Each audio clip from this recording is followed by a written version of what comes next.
be sure I now understand what it takes to be an academic doctor at the age of 30. That is something that you want to look out for.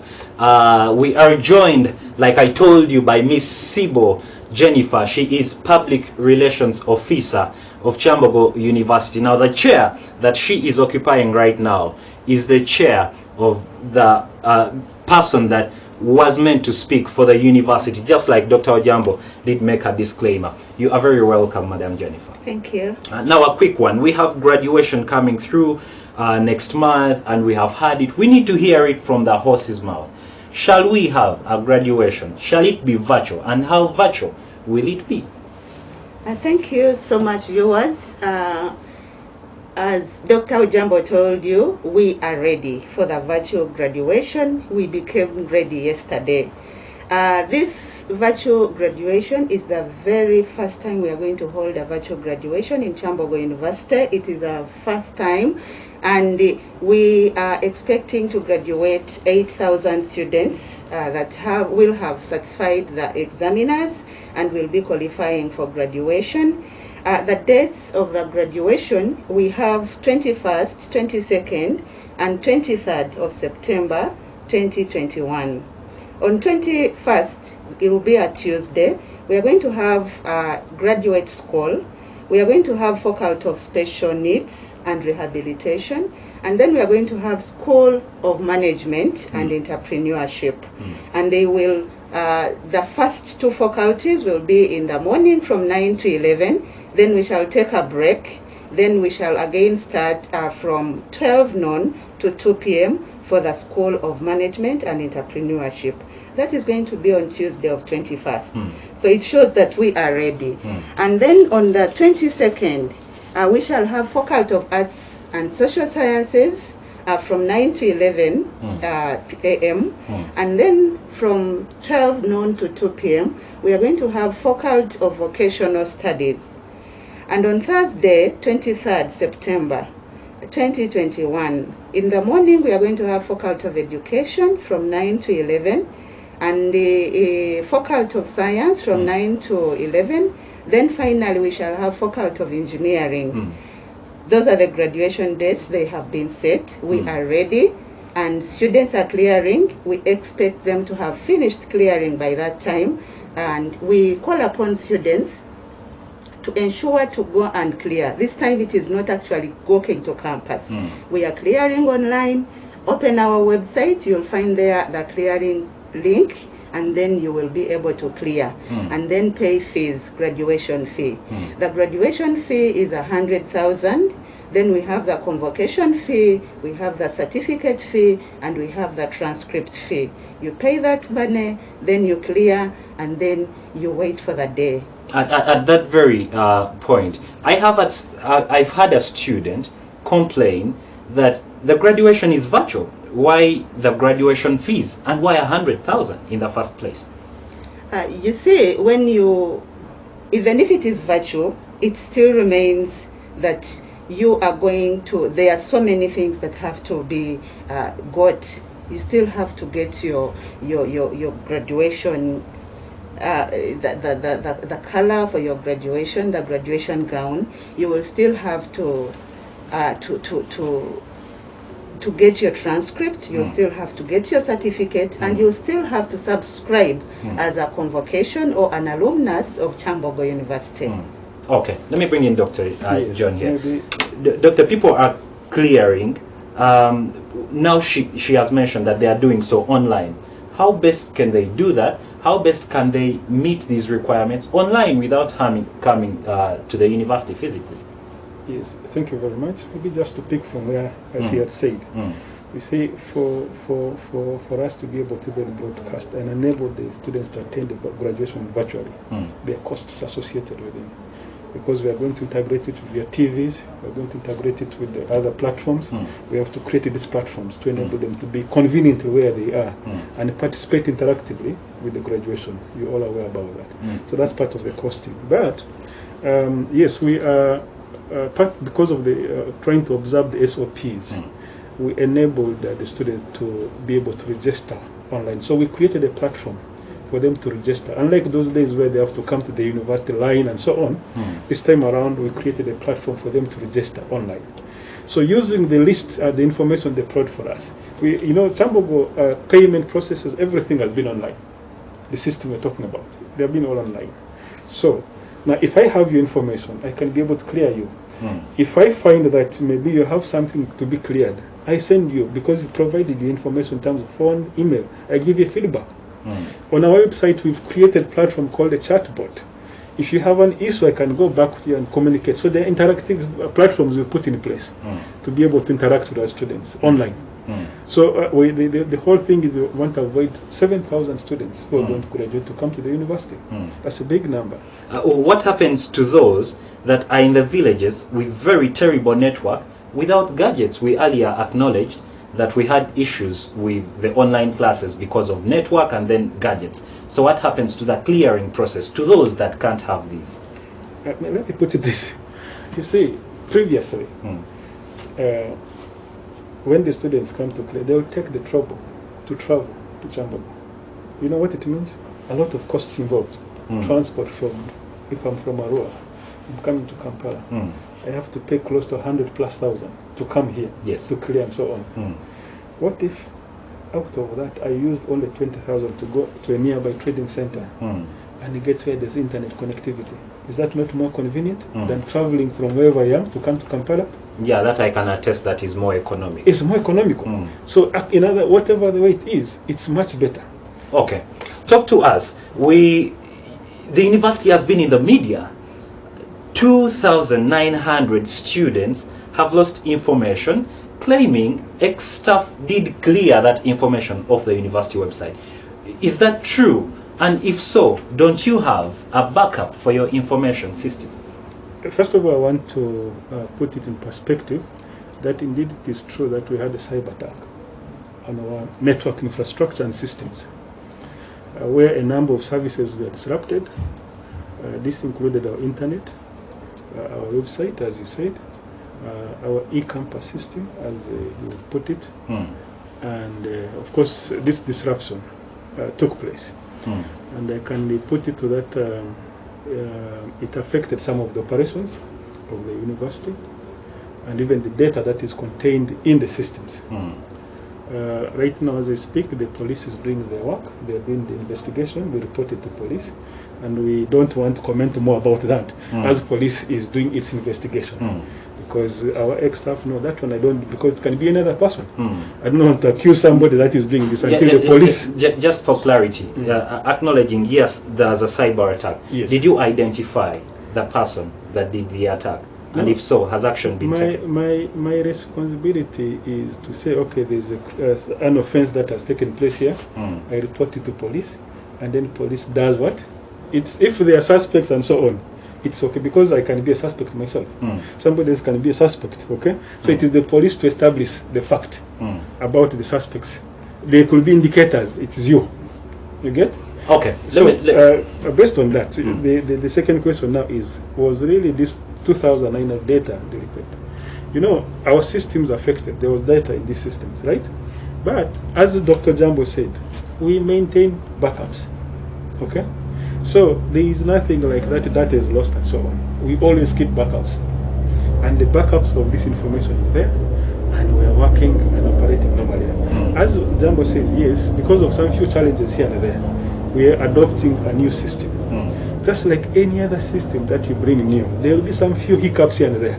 Okay, because you know there are two. When you're moving from, we've had this when we moved from e-campus to Ames. There was a lot, actually it was a bad challenge.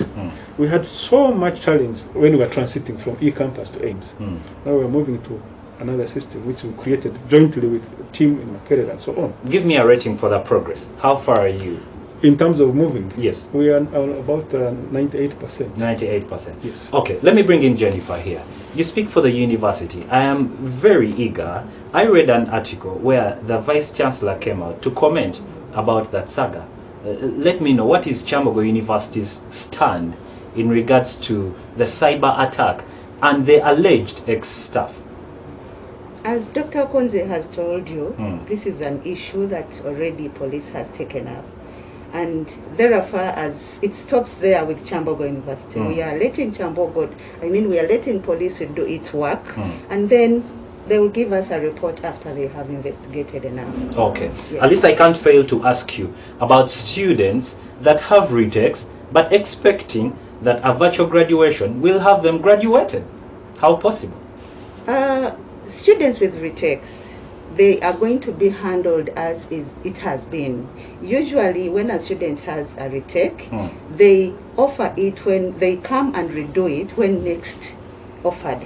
So if a student has a retake, it means it is not going to be possible for the student to graduate. What the student will only do will go back to the faculty and then register for that retake when it is next offered as per the regulation of the university.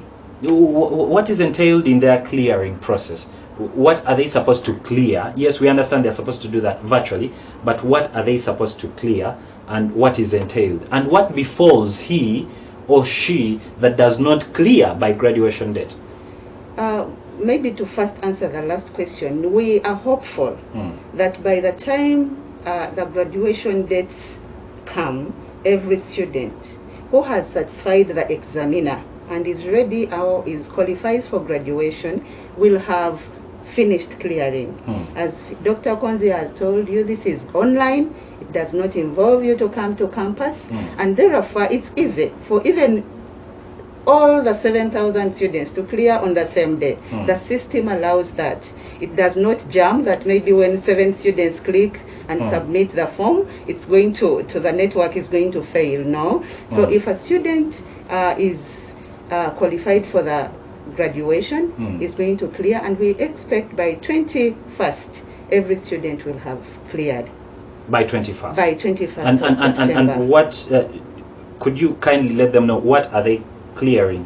Usually the clearance is not different from what they have been clearing before, just because this time they are not going to come and be on campus. But they are going to be clearing, they are going to clear with the library, they are going to clear with Bursar's office as they have been doing it. And then they are also going to clear by paying the graduation fees. And even when you go on the system, there is where when you have submitted your form of clearance, it will ask you to pay now. Then it will immediately give you a reference number, and you can be able to pay using the bank, using the mobile money, and then the money will go. Okay. Dr. John, with a corrupted system, if you permit me put it that, with a corrupted system, students are expected to pay graduation fees. Is that safe? What do you mean a corrupted system? Well, I don't understand. You did acknowledge that there's a cyber attack on the system. Isn't that possible even after students have paid graduation fees? First of all, I was telling you that we shifted. We are migrating from one system to a new system. So the system which we have moved to is not corrupted. That's number one. So in other words, the system in use is not corrupted. So therefore, the operations of payments and so on is intact. Everything is fine, as Dr. Jambo was putting to you. You see, the information that this is, yes, the system we're using is not corrupted. Where they are able to make their payments, if they have pending payments. The good thing is this: for graduation payments, most of the students we make payments in their final year. So most of the students actually don't need to pay graduation fees. It's normally those who are our affiliates and others who had not cleared the fees. We have all the records of those who have not cleared fees. That's why we're saying just submit your details, and the office of the VASTA will be able to use this to be able to clear you. You don't need to be physically there. Okay? So there's no corruption about this. We're trying to make it very convenient for everybody. So the processes of clearing is, number one, please apply, register for graduation. Then, once you give, because when you register, we know your name, you give us your details, your phone contact, and emails. These are things which can make us to give you back feedback to you in case we find something. So this information is now going to be sent around, because since also the application is online, we just create applications and we create accounts for the officers who are clearing. So they see your name, they look at the other platforms, and they compare your data, payments, and other things. The first thing, as he said, is academic records. Are you clear? academically. Do you have retakes? Because somebody can now think that if I register and I have retakes, I can easily find myself on the graduation. No. Dr. Jambo told you, we have the records of all those who have passed properly. So we shall cross-check, do a double check. So the credibility will still apply. Will be intact. Will be intact. So don't expect, even if you think you are very clever and you are going to register and you have 10 retakes and you are going to graduate, no, it won't happen. But some students have reported that their portals are inaccessible, and those whose portals are accessible have the wrong marks on them. Yeah, very good. You see, one of the key things we're trying to do is, as we migrate results from the old system to this new system, we expect some few discrepancies. Not all of them. There will be some few students who have marks which they think is not correct. As I say, this is we are going under validation. The reason why we opened it to the students is to do double check validation. You look at it, say, oh, is this my marks? No. As Dr. Jambo says, you go back to the faculty. And as we do this, as we put the marks on the system, there are also checks by the heads of departments and so on. So everybody is doing a check. So the idea of students being able to see the marks was agreed by Senate. That let the students see what is there. If there are any mistakes, they say, oh, there's a mistake on my marks. And we have people on standby. And we are double checking all the time to make sure that the correct value. So first, all the marks were migrated into the system, right? So the second step is to take it to the deans and heads of departments and examination coordinators to look at. The third step was also the students to view. Okay? Then the question that some of them are not able to see their marks. There are a number of reasons. Number one, we only take into consideration did you register? Have you been registered? Some of the students have not been registering properly. Central registration, you mean? Yes. You know, our system is online registration. You don't register in the system rejects you to now see your marks. Because sometimes the students actually have the results, but they have not been registering in the system. Now you are trying to put the marks of a student on the system who has not registered before. That's a student that is not known by the university, if I am to put it that way. Because then if you don't register, then you are not identified. You are not identified on the system. That's number one. So once you're not identified on the system, or the system expects you to have a consistent record about yourself.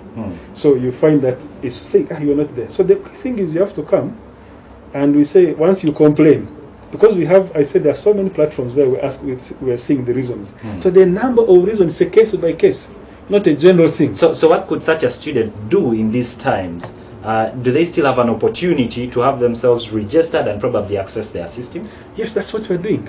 Where you have a genuine reason why you're not properly accessing your student records on the platform, the new platform, we look at what is the reason. Okay?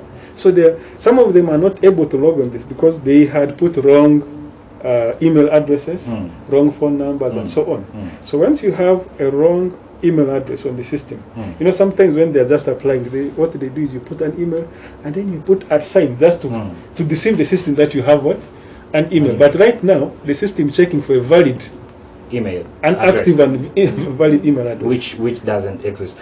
So who is the contact person in this case? I am looking at a student in Lira, in Mbale. Whom do they contact in the event that they find themselves in this situation?